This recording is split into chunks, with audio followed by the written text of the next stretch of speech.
Hello সবাইকে, আসসালামু আলাইকুম। সুন্দর দিনে সুন্দর একটা ভিডিও শেয়ার করার জন্য চলে আসলাম। আমি তো ভালো আছি আলহামদুলিল্লাহ। আপনারা সবাই কেমন আছেন? কমেন্টে জানাবেন।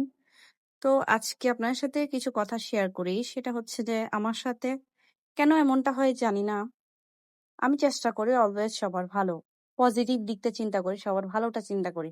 কিন্তু আমার সাথে হয় কি?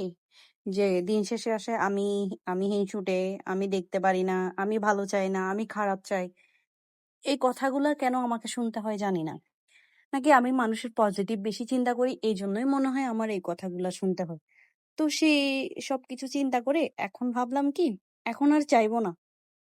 যার ভালো হোক দেখেও চুপ করে থাকবো, খারাপ হোক দেখেও চুপ করে থাকবো। কোনো মন্তব্য দিব না। আমি আমার মতো থাকবো, নিজেকে নিজের ইচ্ছা, নিজের ভালো লাগা নিয়ে নিজেকে ব্যস্ত করে ফেলবো। তো কারো কথা আর চিন্তা করতে যাব না। কার ভালো হচ্ছে, কার খারাপ হচ্ছে, আমার আশেপাশের মানুষ ভালো আছে নাকি ভালো নাই। এগুলো আসলে আমি দেখতে যাওয়ার কারণেই হচ্ছে যে আমার এত বদনাম হচ্ছে। এখন থেকে চিন্তা করতেছি আমি আর দেখব না। যে যার মতো যেভাবে থাকবে থাকুক, আমি আমার মতো থাকি। আমার ভালো লাগা নিয়ে আমি থাকি। নিজের ভালো লাগাটা নিয়ে নিজে ব্যস্ত হয়ে যাই। তো মনে আর কষ্ট পেতে হবে না। আর এত কিছু চিন্তা করো যে আর আমার কখনো শুনতে হবে না যে আমি খারাপ চাচ্ছি। অ্যাকচুয়ালি এই কথাগুলো না কিছু কথার কারণে আমার মনে আসছিল। তো শেয়ার করলাম। আমি যেহেতু আপনার সাথে আমার সবকিছু শেয়ার করি। তো এগুলা একটু শেয়ার করি। মনটা একটু হালকা হবে। আসলে কাউকে বলতে পারতেছি না।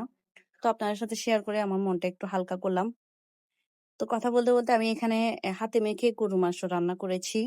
১ম এ হচ্ছে এগুলা কষিয়ে আমি প্রেশার কুকারে দিয়ে দিব। কারণ এখানে একটু তাড়াতাড়ি হওয়ার জন্য। কারণ চুলাতে দিলে তো অনেকটা সময় লেগে যাবে। চিন্তা করলাম প্রেশার কুকারে দিয়ে দিই। আমি হচ্ছে এখানে আলু দিয়ে দিব। গরুর মাংসে আলু না দিলে তো আর হয় না। কারণ আলুটা তো খেতেই হবে। বাসার সবাই আলু পছন্দ করে। তো সেটা